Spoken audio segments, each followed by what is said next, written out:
Meron na naman tayong tanong dito. Ang sabi, Attorney, good day po. Naa-amaze po kasi ako sa mga TikTok videos nyo at sa mga Facebook posts about laws and human rights. Baka po pwedeng gumawa kayo ng video patungkol sa child labor. So, ang tanong ko po, attorney, ay dapat po bang ang bata ang naghahanap buhay sa sarili nilang pamilya dahil sa kagustuhan lang nilang makatulong at isinantabi ang makapag-aral kahit ang mga magulang ay may kakayahan pa namang makapagtrabaho?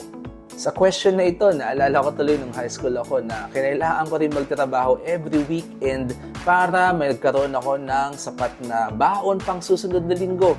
Kasi kailangan ko tulungan yung aking mga magulang dahil alam ko nahihirapan sila. Natustusan yung pangangailangan namin bilang pamilya. Hindi naman kasi kami pinagpala sa kayamanan, kaya batid ko na nahihirapan yung aking mga magulang at kailangan ko talagang tumulong. Ayon sa datos ng PSA noong 2022, nakita dito na mayroong 31.71 million na bata dito sa Pilipinas ang may edad na 5 hanggang 17 taong gulang.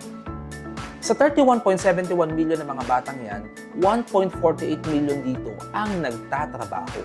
Under Article 139 ng Labor Code, pinagbabawal talaga ang employment ng mga batang below 15 years old. Pero may exceptions dito. Una ay kapag sila ay directly under the sole responsibility ng kanilang mga magulang o ng kanilang mga legal guardian. Dua ay dapat ang trabahong meron sila ay hindi nakakasagabal sa kanilang pag-aaral. Ikatlo ay dapat ang trabaho ay hindi nag-i-involve ng mga hazardous o mga mapapanganib na undertakings. Idinagdag pa ng Republic Act No. 9231 na ang mga batang below 15 years old ay maaaring payagan magtrabaho ng 20 hours per week pero dapat hindi ito lalampas sa 4 hours per day. Hindi rin dapat sila nagtatrabaho sa pagitan ng mga oras ng alas 8 ng gabi hanggang 6 ng umaga the following day. Sa mga batang ang edad naman ay 15 to 17 years old, maaari silang payagang magtrabaho na hanggang 40 hours per week provided na hindi lalampas sa 8 oras bawat araw ang kanilang itatrabaho.